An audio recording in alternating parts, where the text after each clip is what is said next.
¿Pasando un buen día juntos? Excelente.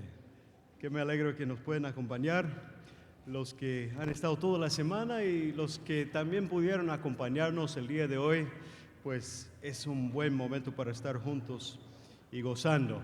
Les cuento que anoche estuvimos con un banquete de gala. Obligadamente tuve que ponerme corbata, pero valió la pena porque estuvo lindo.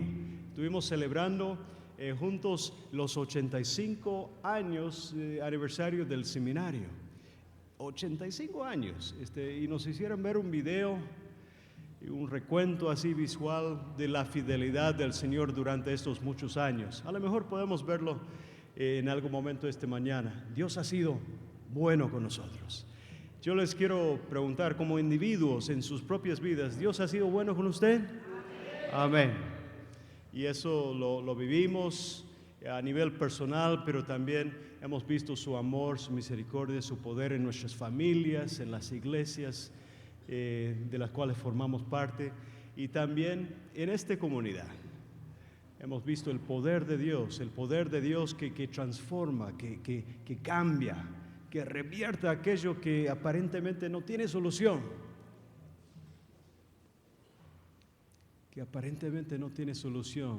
Estuve pensando de un testimonio que me toca mucho, ¿verdad? Porque trata de una persona que conozco muy bien y amo mucho. A esta persona en un momento, en medio de su pecado, en medio de su vicio, le dijeron: mira, creo que con usted ni Dios puede. Lo desahuciaron. Y quiero decirles, hermanos, que se ve que Dios pudo, porque ese hombre Dios lo levantó y hasta la fecha lo usa de una manera tremenda.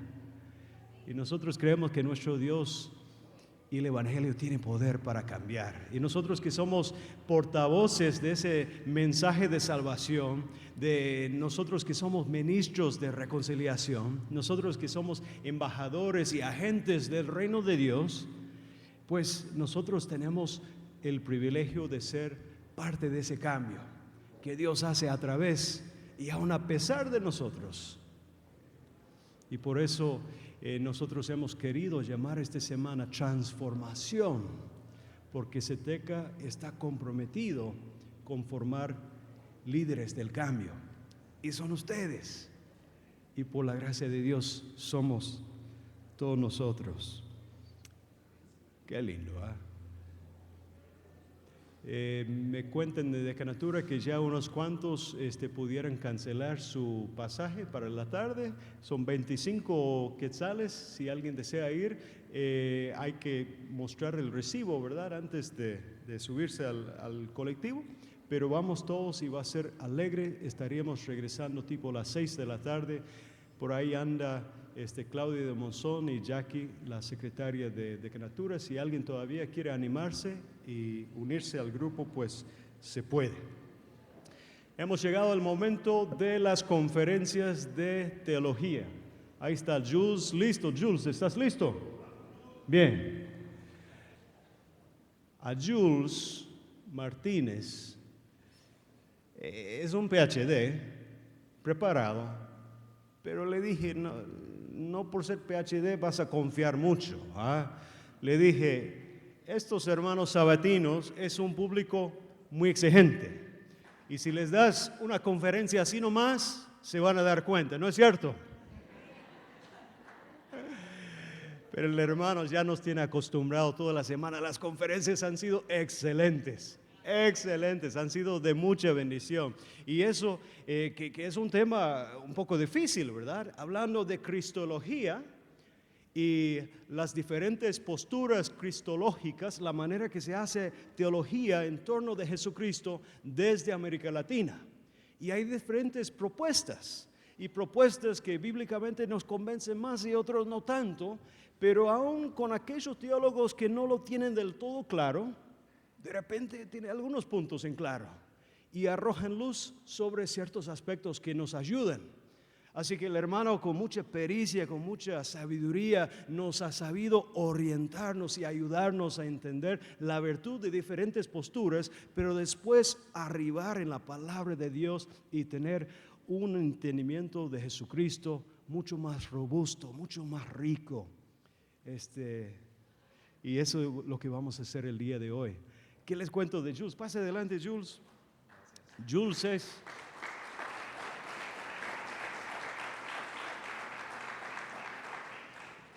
es puertorriqueño, casado, padre de 2 hijos, ¿verdad?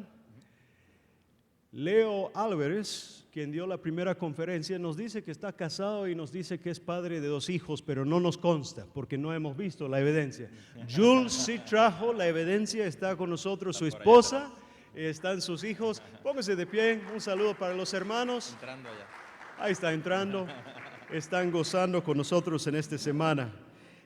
Jules ha hecho sus estudios doctorales, su PhD en estudios teológicos con énfasis en teología sistemática en el seminario Trinity, Evangelical Divinity School de Estados Unidos en Chicago. Ha servido como pastor durante 10 años, es profesor en diversos seminarios y ahora tenemos el gran gusto de tenerlos con nosotros. ¿Qué tal si lo recibimos con un aplauso?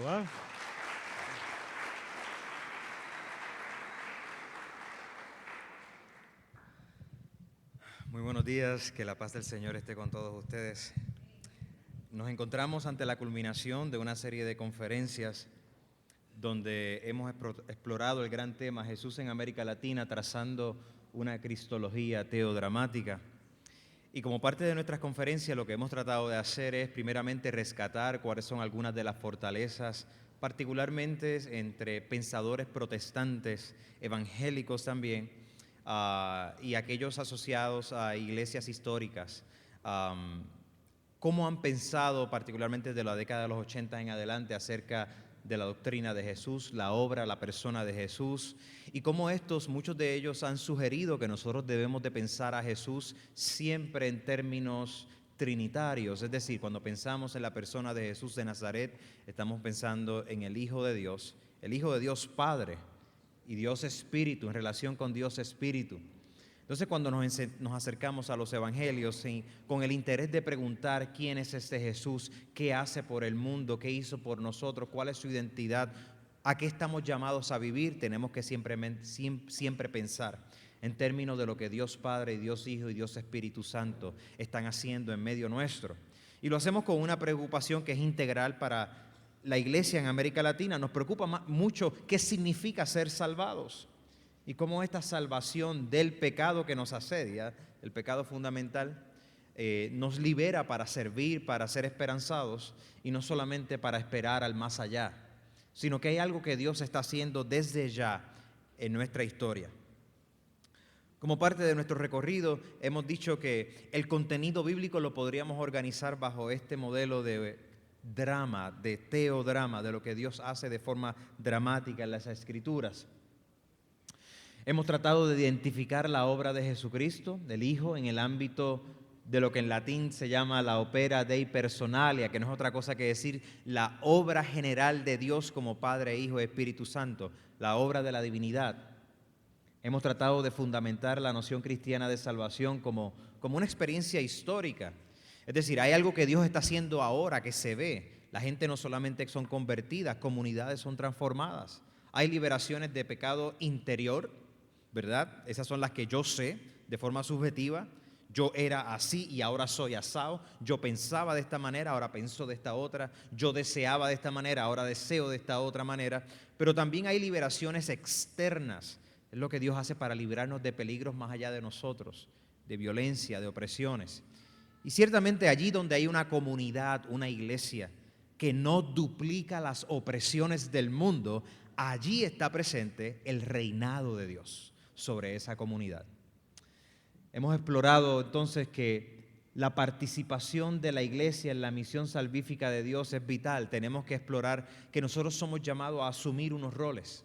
Y somos llamados a asumirlo no porque somos tan capaces de hacerlo, sino porque la Escritura nos dice que aquellos que hemos sido llamados por Jesús y hemos respondido a su llamado, somos inhabitados por el Espíritu Santo, que es el Espíritu de Cristo también.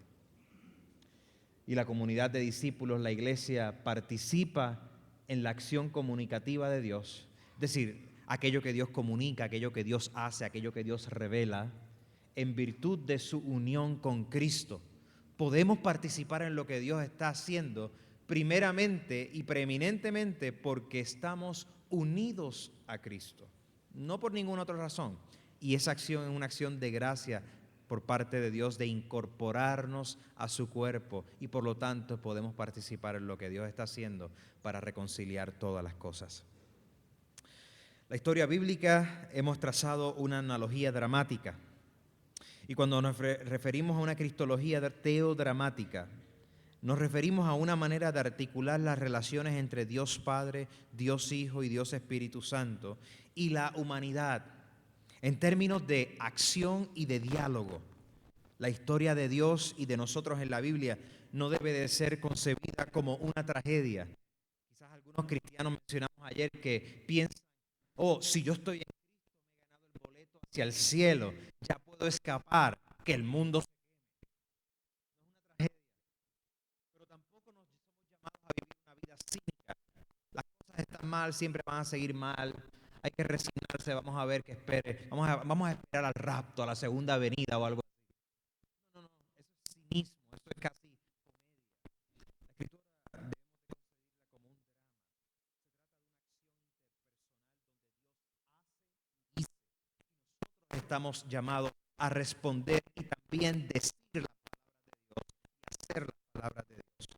Y el modelo del drama no es ficción, no se trata de representar algo que no existe.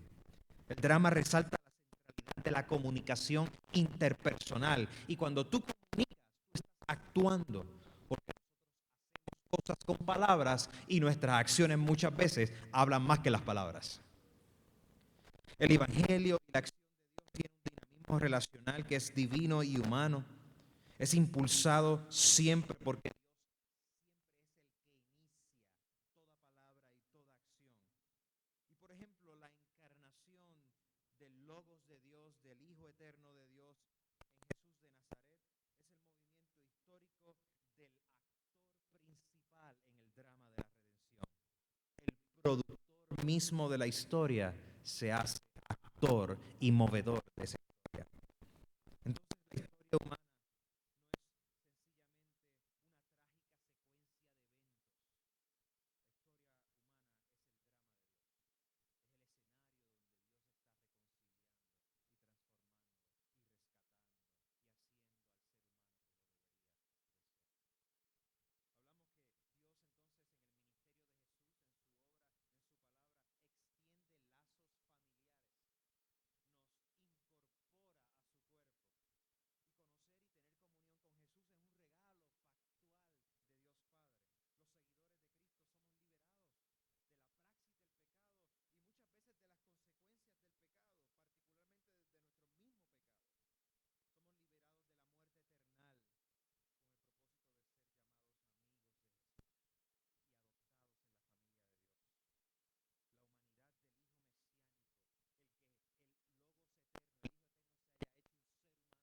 y como yo, con luchas, con alegría, con tristeza, con victoria, algunas veces experimentando profunda tristeza, en otras veces experimentando profundo gozo, es la garantía de que toda nuestra existencia le importa a Dios y que a nuestro cuerpo le importa a Dios.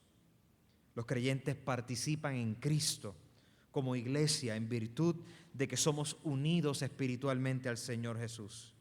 Y estar en Cristo es participar no solamente en la relación que Él tiene con Dios Padre y con Dios Hijo, sino es también participar en el tipo de vida que Él diseña para nosotros. Somos llamados a vivir el drama de la vida de Jesús. La experiencia de solidaridad espiritual con Jesús nos libera para que cuando nosotros vivamos y hagamos en todo lo que decimos y hacemos, como dice la Escritura, lo hagamos para la gloria de Dios. Y eso no es otra cosa que decir que seamos extensiones del ministerio y la vida de Jesús donde quiera que nos paremos. Jesús está lleno del Espíritu. Él es el que envía el Espíritu y por lo tanto Jesús es el portador del Espíritu. Y aquí comenzamos la segunda parte y final de nuestra conferencia. Cuando miramos la vida de Jesús, estamos viendo que Jesús es aquel que su vida está constituida por relaciones, relación con el Padre, relación con el Hijo. Y desde una perspectiva de la Trinidad, de lo que Dios Padre, Hijo y Espíritu Santo se ven en la vida de Jesús como Hijo de Dios, tenemos que reconocer que mientras que el Hijo, Jesús de Nazaret, el Mesías, enseñó, sanó, liberó, multiplicó, protegió, devolvió dignidad, confrontó las autoridades, recibió a los niños, le devuelve dignidad a las mujeres, todas estas cosas Jesús las hace a través del poder del Espíritu Santo que habita en él de forma absoluta.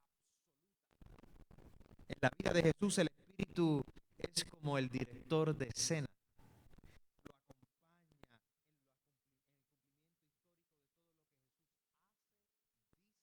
En su llegada a la cruz y en su resurrección. Por lo tanto, cuando pensamos en las acciones de Dios en la vida de Jesús, siempre tenemos que pensar en la acción del Espíritu Santo, que es indispensable para entender cómo Jesús hacía vida y hacía obra. Es a ese Espíritu al que nosotros estamos llamados también a caminar y a vivir. La acción del Espíritu Santo, el Espíritu de Dios en el Antiguo Testamento y en el Nuevo Testamento es bastante evidenciada. Se nota, el Espíritu es el Espíritu de la profecía, es el Espíritu de la comunicación, es el Espíritu que imparte sabiduría, es el Espíritu que inspira adoración, es el Espíritu de las señales, es el Espíritu de los milagros, es el Espíritu de la palabra profética, es el Espíritu de santificación. Es decir, aquel Espíritu que forma la pureza y las cualidades y las virtudes necesarias para que los hijos de Dios se parezcan más a Dios. Porque después de todo somos llamados a ser santos, así como Dios es santo. En el Nuevo Testamento encontramos una descripción del Espíritu con una agencia personal. Es un Espíritu que actúa. El Espíritu no solamente es fuerza, es el agente que permite que haya fuerza. Es aquel que lleva a Jesús al desierto. Es aquel que le permite actuar en su poder. Es aquel que lo bautiza. Es aquel que es identificado como el espíritu escatológico, es decir, el espíritu de lo que Dios va a hacer definitivamente en la historia.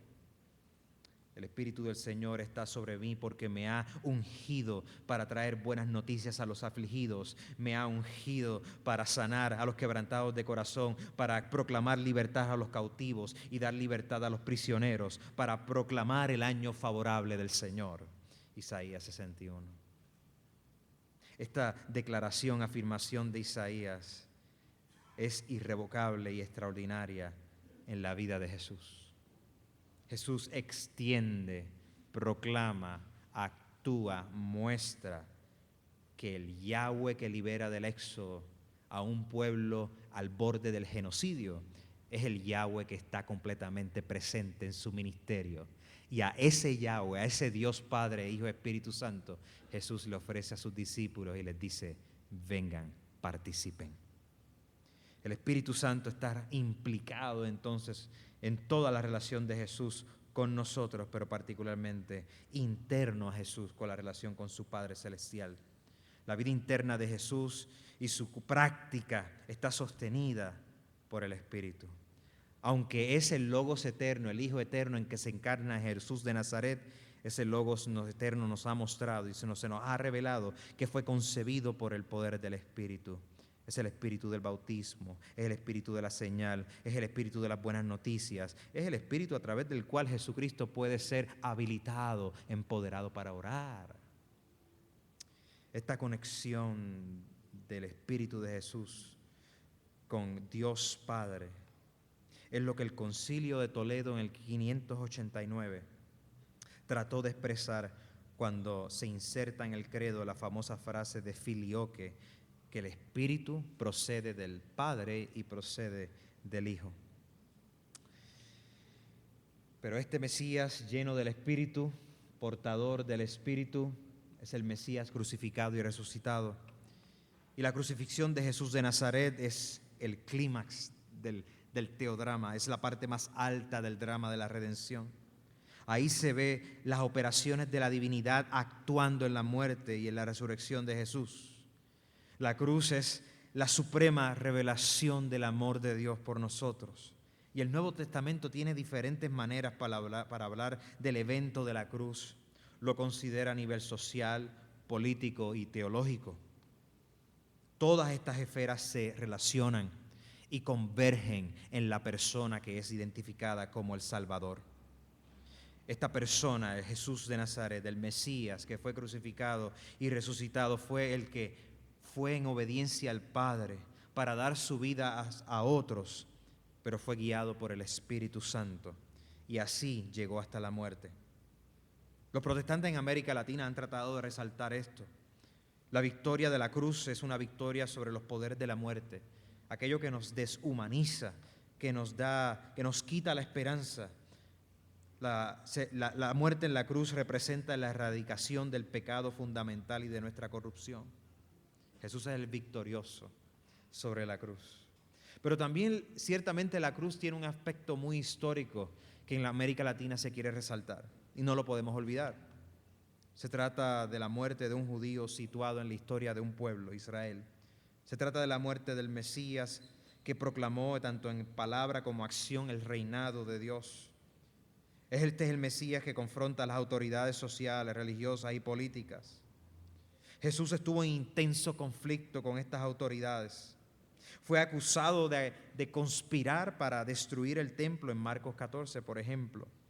Fue acusado de autoproclamarse rey de los judíos, Marcos 15, 2.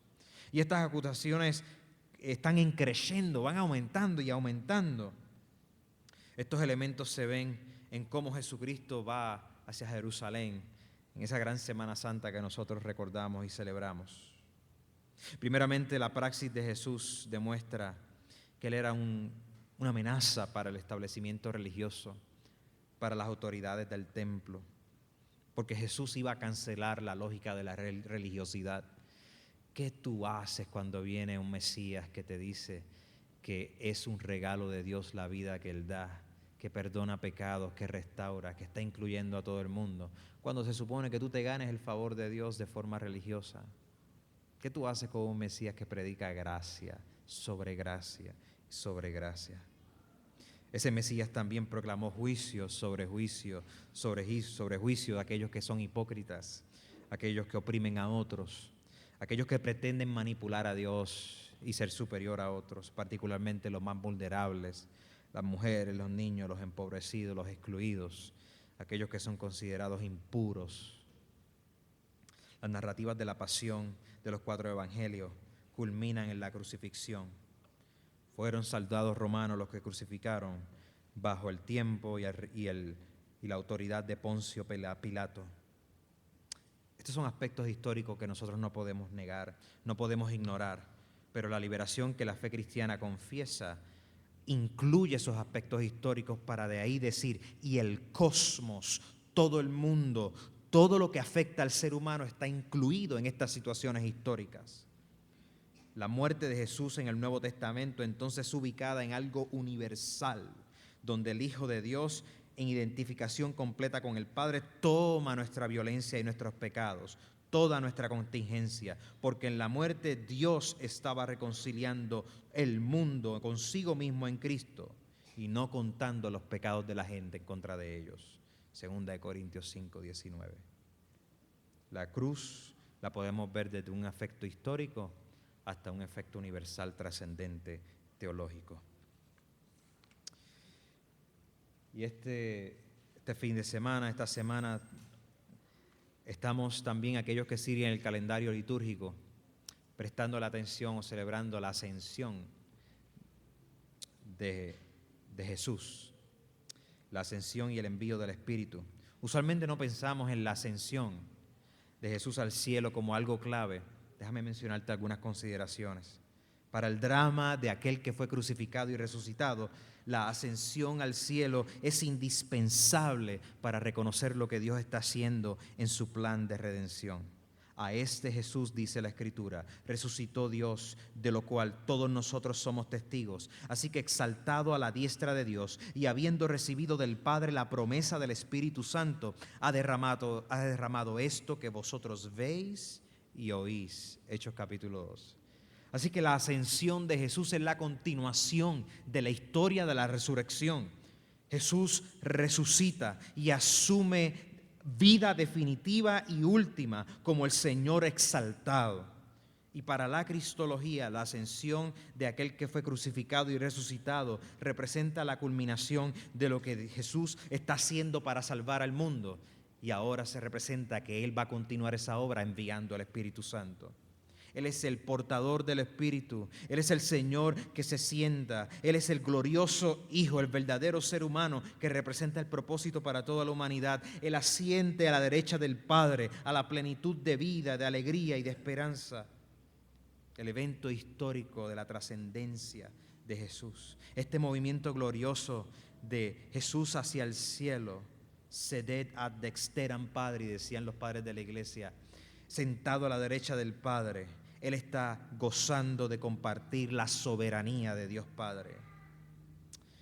El Padre levanta y entrona a Jesús. Lo levanta por el Espíritu. Este triunfo se ve en que Jesús comparte las prerrogativas de Jehová. Por lo tanto, Jesús asciende al cielo para nuestra salvación. A menos que yo me vaya, dijo Jesús, el consejero no vendría sobre ustedes, pero si yo me voy, entonces yo lo voy a enviar a ustedes. Juan capítulo 16. La ascensión completa esta etapa del drama de la acción divina de salvación. Y la acción aquí es monumental. Miren cómo se ve esto en el escenario del mundo.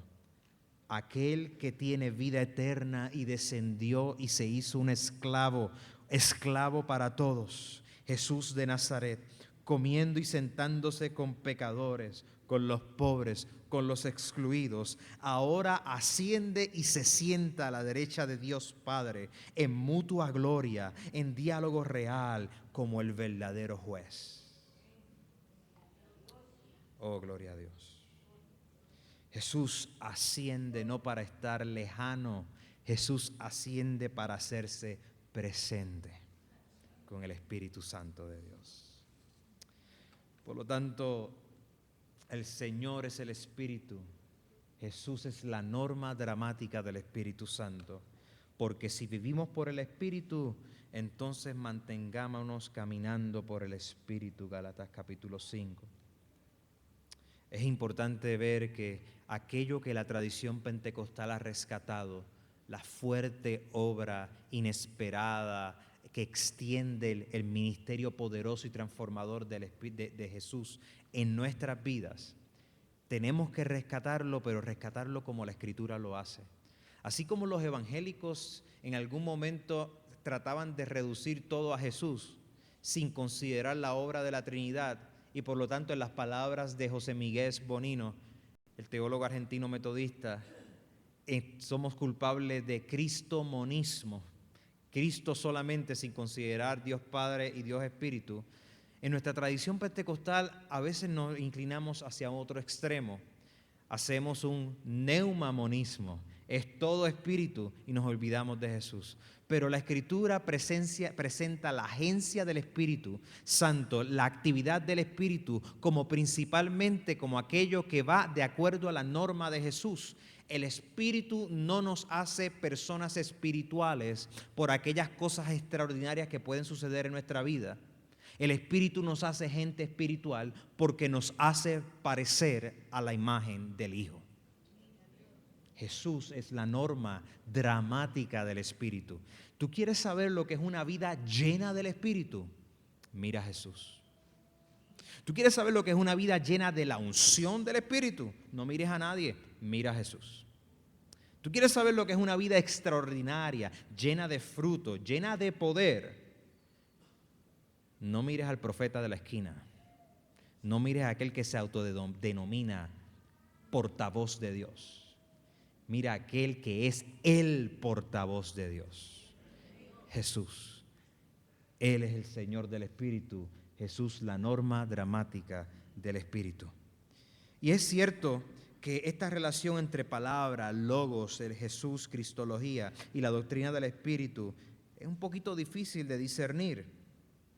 La obra del Espíritu se encuentra desde siempre, desde la obra de la encarnación, desde las tentaciones, como dijimos, desde el amor inquebrantable hacia el pobre, desde el amor y la pasión que Jesucristo muestra por Dios Padre, en el evento de la resurrección, en la glorificación y ahora en Pentecostés, que lo celebramos el día de Pentecostés en el mes de junio. Pero este es el Espíritu que está formando una sociedad mesiánica, está formando una sociedad que se parece a su Mesías. Porque esta sociedad de gente, esta comunidad de creyentes, lo que les interesa no son los semillas, no son las señales lo que nos interesa. Lo que nos interesa es aquel que produce las señales, el Mesías Salvador, el Hijo. No me interesa el beneficio meramente que yo recibo de este Hijo, me interesa el Hijo en sí mismo porque Él es el Rey. Así que, como dice Leopoldo Sánchez, el punto de partida de nuestro conocimiento es Jesús de Nazaret, pero reconocemos que la plenitud de su vida se ve en el Espíritu. Nosotros no vamos a proclamar que Jesús en un momento recibió el Espíritu y que en ese momento fue adoptado como hijo. Eso se llama adopcionismo. Tampoco vamos a negar la identidad personal del Logos Hijo Eterno. Vamos a afirmar ciertamente su humanidad.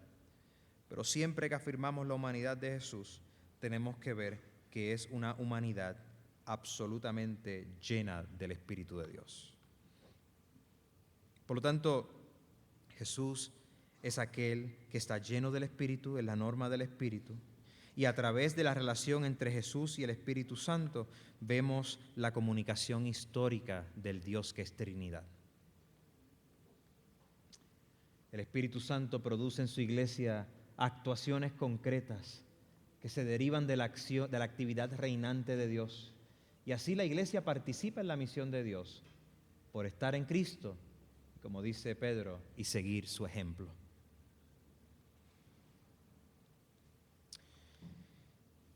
La comunicación del Padre y del Espíritu son indispensables para entender la vida de Jesús. En el taller de ayer alguien me preguntó, ¿cuál es la relevancia práctica? ¿Por qué tenemos que enseñar? ¿No podemos sencillamente enseñar a Jesús y no hablar de la Trinidad? Y yo le dije, no, tú puedes enseñar lo que tú quieras. Honestamente, eso es lo que hacemos. El problema es que no vamos a enseñar al Jesús de los evangelios. Porque no podemos hacer sentido de la vida de Jesús a menos que veamos la coordinación de Jesús en relación con el Padre y Dios Espíritu. Ahora, si tú quieres hacer sentido solamente ignorando la relación con Padre y Espíritu, pues bienvenido. El problema es que ese no va a ser el Jesús de la Biblia. Va a ser un Jesús creado a nuestra propia imagen y semejanza, y va a ser un Jesús que se convierte en un ídolo. Es el Jesús que yo quiero, ignorando lo que Él es en sí mismo. Es el Jesús que yo quiero para mí, pero ignoro sus relaciones que lo hacen ser quien es. En la vida de Jesús se revela la acción trinitaria de Dios. Alguno dirá, hermano, pero yo he escuchado que la palabra Trinidad no aparece en la Biblia y por lo tanto no debemos de usarla. No, hermano. Nosotros utilizamos vocabulario teológico para capturar y resumir el testimonio general de la Escritura. La palabra Trinidad no tiene que estar en la Biblia, pero la palabra Trinidad, siempre y cuando resuma lo que la Escritura está diciendo con relación a cómo es Dios, cómo se revela a Dios y cómo Dios actúa particularmente a partir de Jesús de Nazaret, Mesías e Hijo, entonces estamos bien. Y si usted sabe un poco de la historia de la iglesia, sabe cómo evoluciona el vocablo que utilizamos para tratar de resumir grandes porciones de la Escritura. Así que si no se ha matriculado en el curso que comienza el lunes, lo puede hacer todavía. Cristología contemporánea. La iglesia y la teología cristiana había identificado ya que en las oraciones de Jesús, en las acciones de Jesús, vemos todo el evangelio de Dios. Vemos que en la vida de Jesús Dios se comunica. Él es el Hijo de Dios. nacido de Dios antes de todos los tiempos, como dice el credo conciliar, que por favor no es el credo católico romano, es el credo de la iglesia antes de ser dividida. ¿Ok?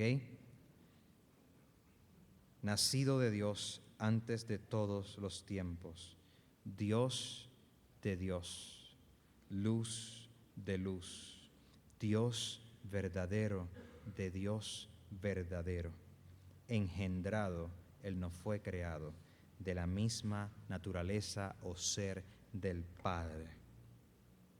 A eso tú y yo tenemos que decirle, qué resumen extraordinario. Y a eso yo le doy un amén. Amén. Hay amor recíproco, conocimiento recíproco, autoridad recíproca entre Jesús y el Padre, y amor, autoridad, envío entre Jesús, Padre y Espíritu Santo. Es en esa nota que nosotros pensamos entonces la iglesia como el escenario primario donde Dios libera gente y Dios incluye a gente liberada. Y siguiendo la analogía dramática, queremos proponer la iglesia como un teatro de liberación, participación en Cristo por el Espíritu. Calderón de la Barca en el siglo XVII habló del gran teatro del mundo. Shakespeare, el poeta y literato británico también, más o menos para la misma época, ya hablaba del teatro también del mundo. Juan Calvino hablaba de que el teatro, que el mundo es el teatro de Dios. Sin embargo, la relación entre teatro e iglesia no siempre ha sido amistosa. Habían algunos pensadores en la historia de la iglesia como Tertuliano y Tasiano, que tenían críticas bien fuertes al teatro romano. Algunos de los padres de la iglesia se sintieron con muchas reservas ante el teatro como representación de la realidad. Teatro era percibido como vulgaridad, carnalidad, como mentira. Y algunos académicos dicen que como resultado de esta hostilidad de algunos pensadores cristianos hacia el teatro, hacia las representaciones dramáticas, que el teatro medieval sufrió grandemente. Pero también fue en la época medieval donde la iglesia se dio cuenta que podía proclamar y enseñar la fe y la gracia y lo sagrado y la naturaleza a través no del paganismo, sino de un teatro santificado, a través de la representación de la historia de la Biblia de forma dramática. El asunto entonces no era si el teatro era carnal del mundo o no. El asunto era cómo nosotros podemos santificar toda la acción humana, incluyendo el arte. En América Latina el teatro es una liturgia cultural densa que nos ayuda a percibir relaciones sociales y religiosas. Quizás uno de los pensadores teatrales más importantes es Augusto Boal, brasileño, que desarrolló una nueva dramaturgia. Él desarrolló un concepto provocativo del drama y el teatro como instrumentos para el cambio social. El teatro, él hablaba de que es una plataforma de diálogo que no debe ser reservada para las élites culturales, para gente que iba a los espacios a ver las obras teatrales y se sentaban, allá estaban los actores, allí está el teatro, y yo vengo aquí como un consumidor del mensaje. Qué bueno, qué lindo, me río, lloro, me dan escalofríos, qué sé yo qué, y salgo para mi casa igual. A este teatro que tiene la capacidad de transformar, de representar situaciones de vida, con actores que se meten en esos papeles y representan las luchas diarias de la gente, él le llamó teatro del oprimido. Teatro del oprimido era una representación de la realidad en espacios dramáticos para tratar de producir y provocar cambio político y social. Las obras de teatro del oprimido de las compañías a veces se hacían en las plazas. Iban a las plazas y de pronto formaban un drama, una situación muy real que estaba pasando a la gente. Y lo que hacían era que en un momento del drama, de la historia que se estaba relatando, hacían una pausa. Y ante toda la gente, los espectadores que estaban allí mirando la escena, se les preguntaba, ¿cómo ustedes participarían en esta historia? ¿Qué ustedes cambiarían? ¿Cómo solucionarían el problema? Y Y la gente se miraba, al principio se comenzaba a mirar como que, pues no sé, tú eres el que está haciendo el drama ese. O sea, no sé, termínalo tú. No, ¿qué tú harías? Y entonces cuando la gente agarraba la onda de que se les estaba llamando a participar en la historia, a ser personas que valían, a presentar sus problemáticas dentro de esas historias, el teatro cobraba una relevancia distinta. Ya no se trata de ficción, se trata de un tipo de vida representada ahí. Mi sugerencia es que nosotros en la Escritura vemos, vía la analogía del drama, que esta noción es real, que ciertamente el drama es praxis, es acción comunicativa, que tiene la capacidad de reproducir modelos de vida. La iglesia en su ser produce un espacio de contraste social. Nosotros estamos promoviendo un imaginario de vida, estamos diciendo otra sociedad, otras relaciones, otro mundo sí es posible. Y permíteme dramatizarte cómo es que este mundo es posible en esta comunidad. Permíteme representar la liberación que hemos alcanzado a través del Hijo de Dios y que hemos sido habilitados por el Espíritu Santo. Augusto Boal hablaba de que los espectadores tenían que dejar su posición pasiva de sencillamente ser consumidores de una historia. Él hablaba de que los espectadores tenían que ser transformados en espectactores. Para mí esa noción es fascinante porque yo lo que veo en la Escritura es que la Escritura me llama no ser un simple espectador de lo que Dios está haciendo. La Escritura me llama a que yo actúe en la historia que Dios está formando. Y que eso nos llena de una dignidad, porque así como Jesús fue lleno del Espíritu, los actores, nosotros los que somos llamados a compartir este escenario de vida, de seguimiento de Jesús, somos llenos del Espíritu, no para que seamos espectadores, sino para que seamos actores, para participar en lo que Dios está haciendo en su misión de renovar todas las cosas. La iglesia, por eso digo, es una compañía de actores. Actuamos el drama del escatón, de la redención, el testimonio del evangelio. Es que no es que otro mundo es posible, es que Jesús ha inaugurado otro mundo entre nosotros. Y a ese mundo yo soy llamado a participar. La iglesia entonces es un teatro de liberación donde Dios actúa y libera, para que gente puedan extender la historia de Jesús, el drama de la salvación.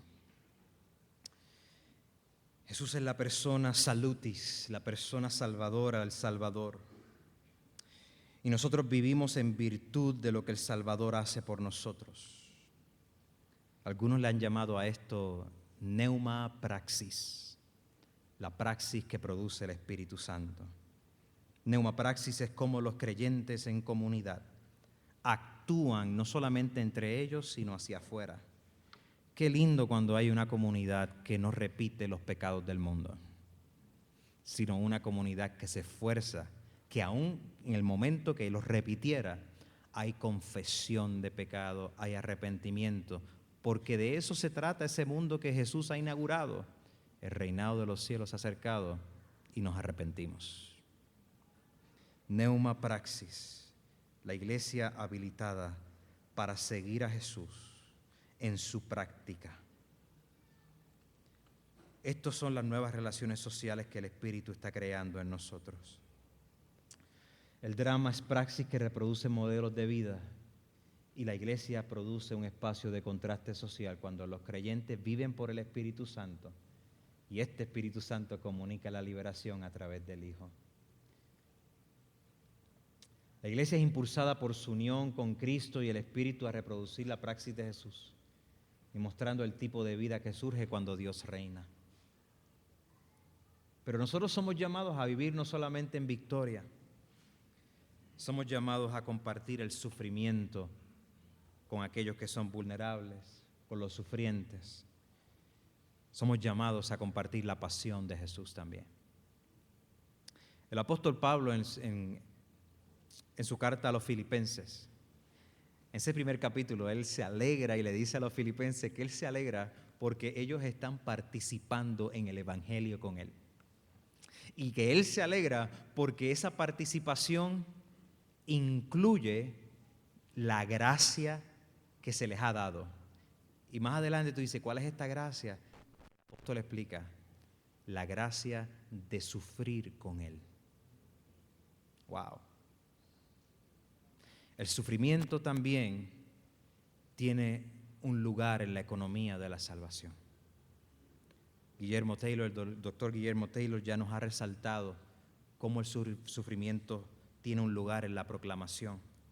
No solamente el sufrimiento como causa del pecado, sino sufrimiento con identificación con aquel que es luz, vida y amor. La comunidad de la iglesia entonces, en ese sentido, por ser una comunidad sufrida, también es una comunidad profética. Si usted encuentra profetas por ahí que tienen su buen carro, del año, si encuentra profetas por ahí que reclaman autoridad para que los escuchen, si usted encuentra profetas por ahí que no tienen problema en encontrar la comida de aquí a 6 meses porque tienen la cuenta de ahorro llenita por las ofrendas que le llegan, por las palabras proféticas que dan, nada más por el estilo de vida, ya tú sabes que no es profeta nada. Los profetas eran gente sufriente, eran gente que sufrían el llamado. Y no es que sufrían que no les llegaban las ofrendas suficientes, es que sufrían por ser embajadores de Jehová, sufrían por el pueblo y sufrían por el rechazo que podrían recibir de los suyos. La iglesia ya no espera que hayan profetas aquí y allá que les digan cómo actuar. La palabra profética más segura está en el Evangelio, porque en otros tiempos, nos dice la carta de los Hebreos, Dios habló de múltiples maneras, pero ahora nos ha hablado a través de Jesucristo, su Hijo.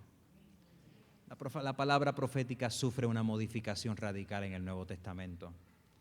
Es palabra que proviene de Dios, pero es palabra en el estilo y en la onda de sabiduría. La iglesia tiene que evaluarla y entre tanto que esa palabra siempre exalte a Jesús, la iglesia la acepta como palabra de Dios.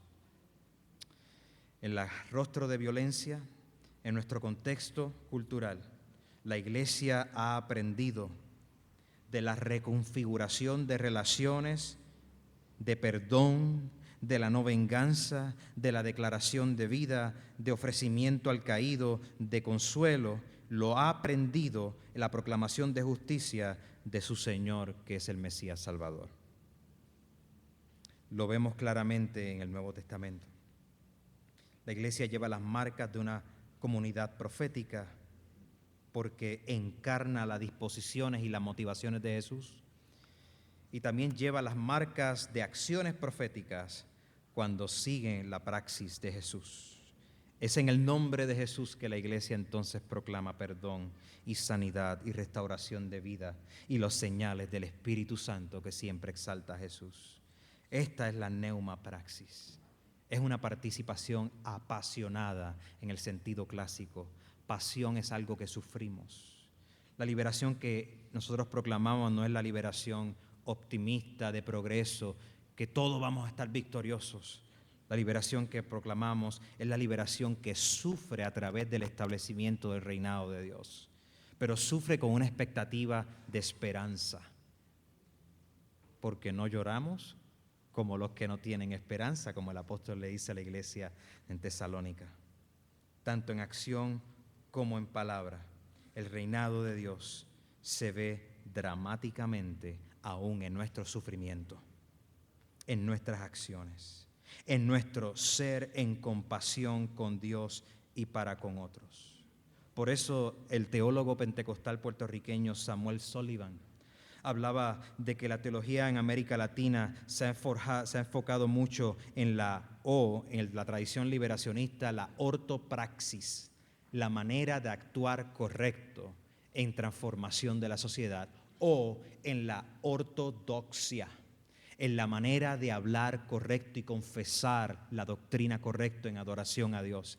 Y él ha dicho, entre ortodoxia y ortopraxis necesitamos un ortopeitos, una manera de sentir correcta hacia Dios y hacia los otros.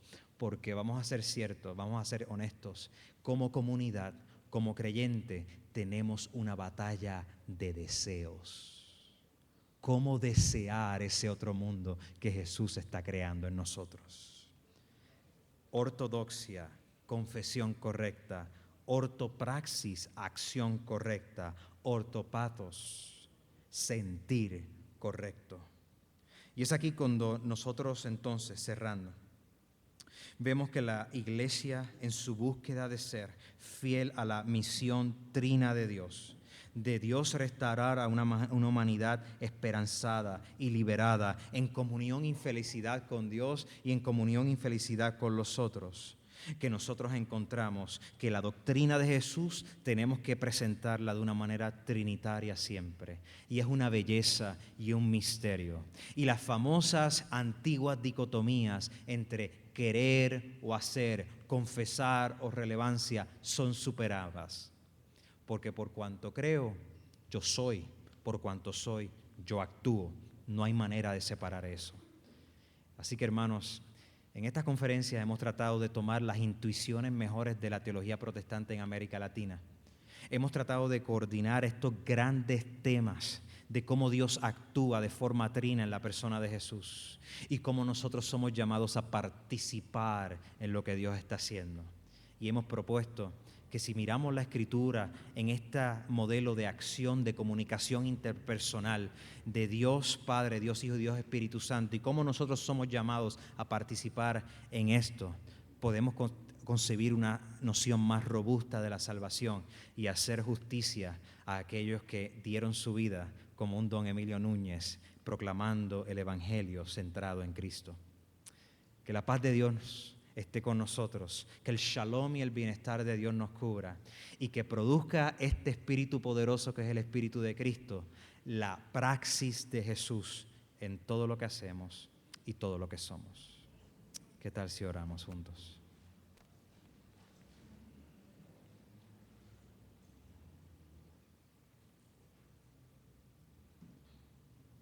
Padre nuestro que estás en los cielos, santificado sea tu nombre.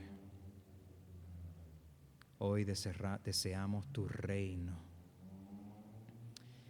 que se haga tu voluntad aquí en la tierra, así como tú la has decidido en el cielo.